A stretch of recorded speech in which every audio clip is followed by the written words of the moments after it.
keluarga Hindu. Makanya agama yang paling berkembang itu bukan soal kebenaran ajarannya, tapi karena agama mana yang pemeluknya paling banyak buat anak, maka agamanya pasti cepat berkembang, karena anak-anak mereka otomatis dikondisikan jadi pemeluk agama orang tuanya. Kalau Tuhan yang sejati hanya satu, kenapa Tuhan menciptakan banyak agama? Dan masing-masing agama mengklaim sebagai ajaran yang benar dan yang lainnya salah. Dan mengapa kepercayaan kepadanya bisa begitu ditentukan oleh letak geografis? Anehnya, semakin saya bertanya, semakin lingkungan agama jadi defensif. Bahkan keluarga, teman-teman di pergaulan mulai membela diri, bukan dengan fakta atau argumen ilmiah, tapi dengan amarah dan kebencian, seolah saya manusia tersesat dan salah jalan. Banyak komunitas beragama tak memberi ruang untuk ragu. Mereka menutup pintu keraguan dengan rasa malu dan rasa takut, karena tidak bisa menjawab pertanyaan sederhana dengan logika akal sehat manusia. Padahal kebenaran sejati tak pernah takut diuji. Ia bisa berdiri sendiri tanpa harus dibentengi ancaman adanya dosa dan hukuman neraka. Titik balik lain muncul ketika saya memutuskan membaca kitab suci sendiri, tanpa kelompok belajar, tanpa tafsir dan interpretasi pembenaran dari pendeta, ustadz atau ulama, hanya teksnya apa adanya. Dan yang saya temukan mengejutkan. Kitab-kitab itu penuh kontradiksi, kekejaman, dan cara berpikir sukuisme. Saya membaca tentang perintah pembantaian sesama manusia yang dianggap berbeda keyakinan atau kafir. Pengesahan perbudakan, poligami dan perempuan dijadikan layaknya properti. Hukuman mati untuk pelanggaran-pelanggaran kecil. Saya terus membaca, berharap menemukan cinta dan kebijaksanaan seperti yang sering dikatakan orang. Tapi yang saya temukan adalah kecemburuan, balas dendam, pilih kasih, dan hukuman. Saya ingat dulu diajari, Tuhan adalah kasih. Tapi semakin saya membaca, semakin jauh rasanya makna itu dari isi teksnya. Makhluk yang menenggelamkan seluruh bumi, membunuh hampir seluruh kehidupan, laki-laki, perempuan, anak-anak, hewan, itu bukanlah gambaran dari kasih. Lalu orang berkata, itu kan perjanjian lama, yang lama sudah berlalu. Tapi perjanjian baru pun membawa masalahnya sendiri. Di sanalah muncul ide hukuman kekal, bahwa orang pantas disiksa selamanya hanya karena tidak percaya pada sebuah ide. Kesalahan terbatas, tapi hukumannya abadi. Itu bukan keadilan, itu kekejaman. Dan kalau cinta harus dipaksa lewat ancaman, itu bukan cinta, itu paksaan. Cinta yang dibeli dengan rasa takut bukanlah cinta, tapi penyerahan. Saya juga mulai bertanya soal mukjizat, atau lebih tepatnya, ketiadaan mukjizat. Katanya dulu laut bisa terbelah, orang mati bisa dibangkitkan. Tapi sekarang, saat kita punya kamera, rumah sakit, dan ilmuwan, semuanya hilang. Justru di saat zaman dan teknologi sudah maju, ada kamera bisa merekam, ada teknologi kedokteran bisa menganalisa, kok Tuhan tidak pernah lagi membuat mukjizat yang bisa dibuktikan secara ilmiah dan nyata? Buktinya direkam kamera jurnalis independen. Kenapa Tuhan bersembunyi rapat saat manusia modern mulai bisa memverifikasi? Kalau Tuhan ingin kita percaya, bukankah Ia seharusnya memperlihatkan diri, bukan menuntut iman buta? Kenapa Tuhan berhenti menunjukkan mukjizat justru saat kita bisa membuktikannya? Kalau Tuhan menciptakan dunia dan ingin kita percaya, mengapa Ia bersembunyi begitu rapat? Kalau saya ingin seseorang percaya pada saya akan memberi kejelasan, bukan kebingungan. Tapi Tuhan hanya hadir lewat cerita dan perasaan, padahal perasaan bisa menipu.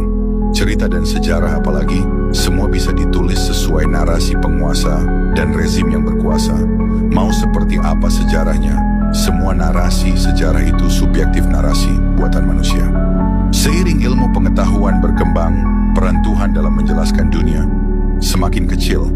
Dulu penyakit dianggap hukuman, gangguan jiwa dianggap kesurupan. Sekarang kita tahu itu biologi, psikologi, fisika. Tuhan tidak dibantah, Ia hanya tak lagi dibutuhkan untuk menjelaskan. Dalam kitab-kitab suci agama besar dunia, Tuhan dan nabi-nabi selalu dinarasikan sebagai pembawa kebenaran, sementara iblis atau setan dijadikan simbol kejahatan mutlak. Tapi ketika saya membaca sendiri, saya menemukan kenyataan yang jauh lebih rumit dan menyakitkan untuk diakui. Di dalam Alkitab, kita membaca bagaimana Allah Bapa memerintahkan tokoh-tokoh besar seperti Abraham, Musa, Yosua, dan Daud untuk berperang dan membunuh. Begitu juga dalam Al-Quran, Muhammad disebut sebagai panglima perang, dan penyebaran Islam pun dilakukan lewat konflik bersenjata dan pembunuhan sesama manusia. Artinya, nabi-nabi besar dari agama-agama ini menyetujui tindakan kekerasan, bahkan pembunuhan, demi menjalankan perintah Tuhannya. Pertanyaannya, apakah membunuh atas nama Tuhan bisa dibenarkan secara moral dan kemanusiaan? Kita, manusia biasa, jika punya 4 anak, 2 baik, 2 jahat, apakah kita akan memerintahkan 2 yang baik untuk membunuh 2 yang jahat? Tidak. Kita mungkin kecewa, marah, tapi kita tak akan menciptakan pembunuhan sebagai solusi. Jika manusia saja bisa berpikir sebijak itu, mengapa Tuhan versi kitab suci justru bertindak lebih kejam dari manusia yang berakal? Lalu, mari kita bandingkan dengan sosok yang disebut paling jahat, iblis atau setan. Dalam Injil dan Al-Quran, jumlah manusia yang secara langsung dibunuh oleh iblis tidak ada. Bahkan dalam kisah Ayub, anak-anak Ayub yang mati, itu pun atas izin Tuhan sendiri, bukan karena inisiatif iblis. Artinya, dalam logika narasi kitab suci mereka, justru Tuhanlah yang membiarkan penderitaan dan kematian yang terjadi pada manusia, sementara iblis hanya menjalankan izin dari Tuhan sendiri. Narasi cerita yang ironis, bukan? Yang memerintahkan membunuh dan menjalankan kekerasan justru dianggap suci, sementara iblis yang tak terbukti membunuh malah dijadikan musuh abadi umat manusia. Ini membuat saya bertanya lebih dalam. Apakah dosa, pahala, neraka, surga, iblis dan malaikat benar-benar konsep dari Tuhan, atau hanya alat ciptaan agama untuk mengontrol manusia lewat rasa takut? Kalau kita berpikir jernih, benarkah Tuhan menciptakan agama, ataukah manusia yang menciptakan agama dan di dalamnya menyisipkan versi Tuhan mereka sendiri? Tuhan yang haus dipuji, Tuhan yang perlu disembah, Tuhan yang mengancam neraka, Tuhan yang hanya berpihak pada satu kelompok, Tuhan yang butuh uang, sodakoh, sumbangan, donasi, zakat, kolekte, perpuluhan, persembahan kasih, atau istilah-istilah lainnya dari para pengikutnya. Tapi benarkah Tuhan, Sang Pencipta semesta, seperti itu? Ataukah kita sedang menyembah narasi buatan manusia yang dibungkus nama Tuhan? Mari kita ingat, Indonesia adalah negara yang berketuhanan yang Maha Esa.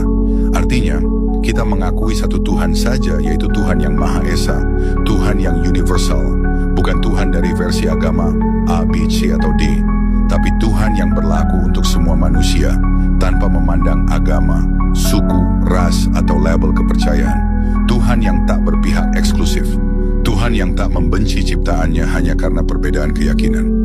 Kenyataannya, konflik terbesar dunia saat ini berakar dari agama-agama besar, terutama dari agama-agama yang lahir dari tradisi Abrahamik.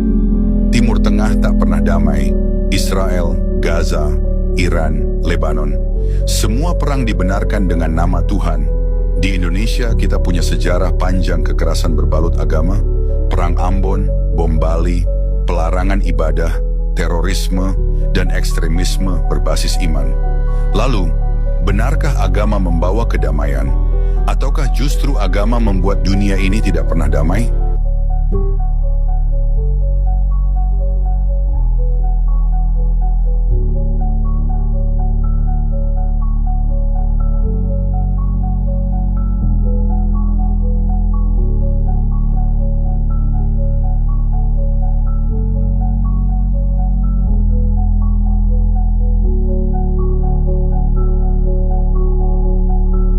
Saya juga melihat apa yang terjadi saat agama memegang kekuasaan.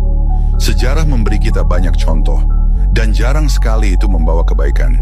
Saat agama memerintah, ia membungkam suara, menolak ilmu, menghukum perbedaan, dan melindungi kekuasaan.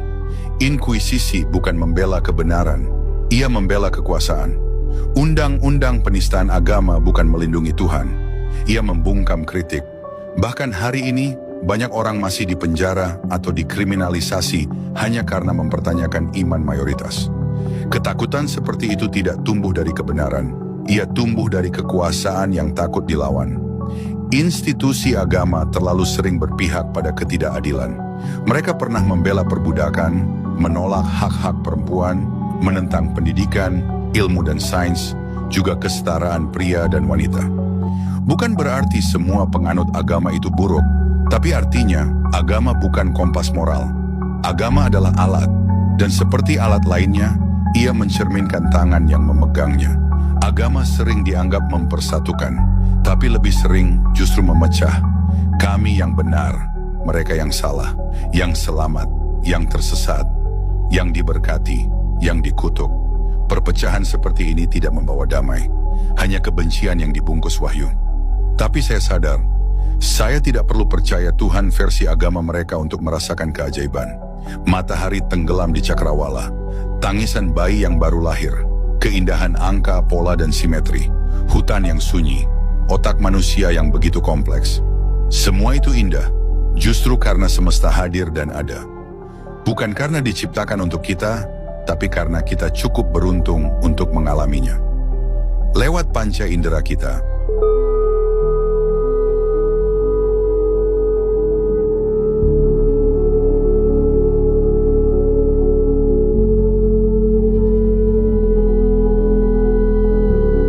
dulu para pencari spiritual pernah mengatakan, barang siapa mengenal dirinya, niscaya ia akan mengenal Tuhannya. Kalimat ini sering terdengar seperti kutipan mistis, tapi coba kita renungkan dengan jujur dan perlahan. Apa yang sebenarnya membuat kita hidup? Bukankah jawabannya nafas? Kita hidup karena jantung kita berdetak, dan jantung itu berdetak tanpa kita perintah, tanpa kita sadari, tanpa kita minta. Ia terus bekerja dari kita lahir sampai kelak kita tiada. Lalu, dari mana datangnya kecerdasan yang membuat jantung itu terus berdetak? Ternyata jawabannya bukan di luar sana, tapi di dalam tubuh kita sendiri. Sistem saraf otonom. Sistem ini berada di otak. Lebih tepatnya, di bagian sistem limbik, pusat emosi dan fungsi otomatis kehidupan. Dan sistem itu, jika kita telusuri lebih dalam, terbuat dari jaringan sel. Sel-sel itu tersusun dari molekul. Molekul dari atom, atom dari partikel subatom, dan partikel subatom tersusun dari energi. Jadi, jika kita jujur, segala hal yang membuat kita hidup, yang menjaga detak jantung, pencernaan, kesadaran, semuanya adalah energi. Bukan energi yang pasif, tapi energi yang memiliki kecerdasan. Energi yang juga membuat tanaman bisa tumbuh, buah bisa terbentuk, dan galaksi-galaksi bisa menjaga jaraknya di ruang angkasa. Semua bekerja sesuai tata hukum alam yang konsisten, teratur, dan indah. Lalu, apa sifat dari energi ini? Ia sudah ada sebelum segala sesuatu di semesta ini ada. Ia tidak dilahirkan, tidak bisa mati, dan tidak diciptakan. Ia tidak berjenis kelamin, tidak pria, tidak wanita. Ia tidak terikat ruang dan waktu. Ia tidak bergantung pada apapun, dan tidak membutuhkan penyembahan. Ia bekerja bukan karena ego, tapi karena kehendak yang tunduk pada hukum-hukum semesta. Ia tidak butuh dikenal, tapi bisa dirasakan. Ia tidak menuntut, tapi selalu hadir. Dan jika kita jujur, sifat-sifat energi ini bukankah sama dengan yang selama ini kita sebut sebagai sifat Tuhan? Tapi kali ini, bukan Tuhan dari kitab, bukan Tuhan dari dogma, melainkan Tuhan yang bisa kita pahami lewat kesadaran. Tuhan yang hidup di dalam diri, di setiap detak jantung, di setiap tarikan nafas, di setiap kesadaran akan keberadaan ini. Maka, untuk mengenal Tuhan, bukan lewat ritual, bukan lewat dogma, tapi lewat pengetahuan yang jujur tentang diri kita sendiri. Lewat keberanian untuk menyelami realitas secara ilmiah, dan tetap membuka ruang keajaiban di dalam logika. Dan akhirnya, secara jujur, secara ilmiah, dan secara spiritual, kita bisa menjawabnya. Tuhan bukan makhluk berwajah manusia, bukan entitas di luar diri kita, melainkan energi yang cerdas dan kekal, yang hidup dalam diri kita semua. Energi yang kita abaikan, Tuhan yang kita puji. Kita sering menganggap enteng sesuatu yang paling penting dalam hidup kita. Energi. Padahal lihatlah betapa kita bergantung padanya. Ambil satu contoh kecil. Energi listrik. Bentuk paling sederhana dari energi semesta yang bisa kita rasakan sehari-hari. Bayangkan, bagaimana jika seluruh energi listrik di dunia tiba-tiba padam, hilang selamanya. Tidak ada lampu, tidak ada HP, tidak ada Instagram, TikTok, YouTube, atau internet. Tidak ada TV, tidak ada AC, tidak ada alat elektronik. Bahkan kendaraan pun akan berhenti. Mall, supermarket, belanja online, semuanya tidak bisa beroperasi. Pabrik tak bisa berproduksi, rumah sakit lumpuh, dan seluruh dunia menjadi sunyi. Tidak ada aktivitas. Praktis seluruh peradaban manusia berhenti. Tapi anehnya, kita justru meremehkan energi yang nyata menopang hidup kita. Energi yang benar-benar ada, bisa diukur, bisa dimanfaatkan, bisa dibuktikan. Sementara itu, kita memuja Tuhan versi agama yang wujudnya tidak pernah bisa dibuktikan dan keberadaannya hanya hidup dalam cerita, simbol, dan rasa takut. Kita lebih mudah menyembah narasi ketimbang menghargai realitas. Padahal, energi bukan hanya soal listrik. Energi semesta adalah inti dari segala sesuatu. Energi yang sama itu pula yang membuat jantung kita berdetak, yang menjaga galaksi tetap seimbang, yang mengatur hukum alam dengan presisi yang menakjubkan. Tapi kita tak pernah menyembah energi, kita tak pernah menganggapnya suci, karena energi tidak meminta disembah. Ia hanya bekerja dalam diam, menjadi dasar dan satu-satunya penopang kehidupan. Mungkin itulah perbedaan antara Tuhan yang diciptakan manusia dan Tuhan yang sesungguhnya hadir dalam semesta ini. Yang satu haus dipuja lewat ritual dan aturan, yang lain menopang keberadaan alam semesta dengan diam dan cukup dengan dihargai lewat kesadaran. Coba pikirkan, peradaban bumi dan aktivitas manusia yang hidup di dalamnya akan baik-baik saja tanpa adanya agama dan Tuhan versi mereka, tanpa adanya agama Islam. Kristen, Katolik, Yahudi, dan agama-agama lainnya dengan semua Tuhan versi mereka. Kehidupan bisa terus berjalan normal seperti biasa, bahkan mungkin lebih baik, lebih damai, dan minim konflik. Tapi sekarang, coba pikirkan, apakah peradaban di bumi dan aktivitas manusia di dalamnya tetap bisa terus berjalan tanpa adanya energi? Tanpa energi listrik, tanpa energi cahaya, tanpa energi kinetik, energi panas, energi magnetik, dan energi semesta lainnya? Jawabannya jelas, tidak bisa. Peradaban bumi dan kehidupan manusia langsung berhenti dan hilang eksistensinya tanpa adanya energi. Itulah kenapa dalam banyak tradisi spiritualisme kuno di bumi ini, sebelum lahirnya agama-agama modern dengan Tuhan versi mereka, manusia tidak pernah memandang alam sebagai objek atau benda mati, tapi sebagai entitas yang hidup, memiliki jiwa dan energi. Itulah kenapa di masa itu manusia tidak pernah mengeksploitasi alam, apalagi mengeruk isi perut bumi, hutan dibabat, sungai dicemari, tanah digali, minyak bumi disedot, dan laut dijadikan tempat buangan limbah. Itu semua terjadi setelah agama-agama modern muncul. Sama halnya dengan spiritualisme Nusantara yang mengakui bahwa alam, tubuh manusia, dan semesta adalah satu kesatuan energi yang perlu kita jaga, kita hormati, dan kita selaraskan. Dalam konteks modern, bisa kita katakan, spiritualisme Nusantara adalah ekspresi lokal dari kesadaran akan energi universal, alam semesta.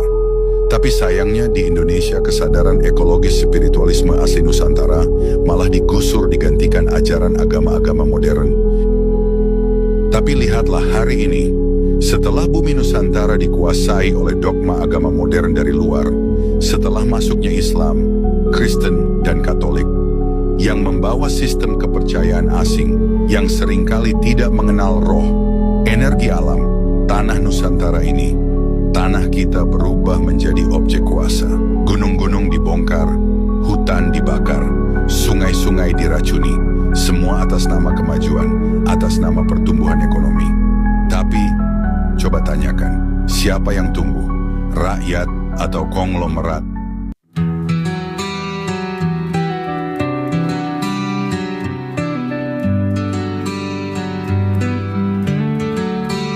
Mereka bicara seakan tahu segalanya, menilai langkah tanpa tanya. Namun hatiku tahu kebenarannya, tak semua yang tampak nyata adanya.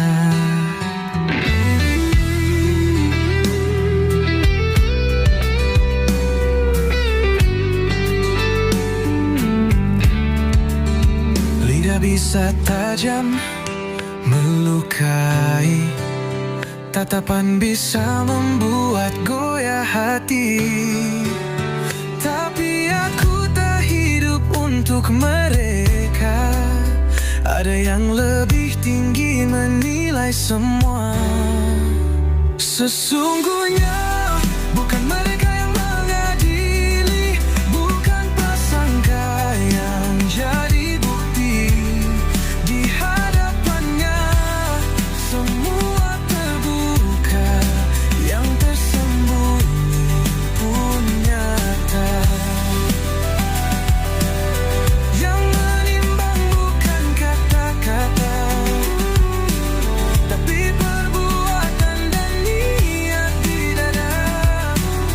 Tak perlu takut pada bisik dunia, asal langkah lurus karenanya.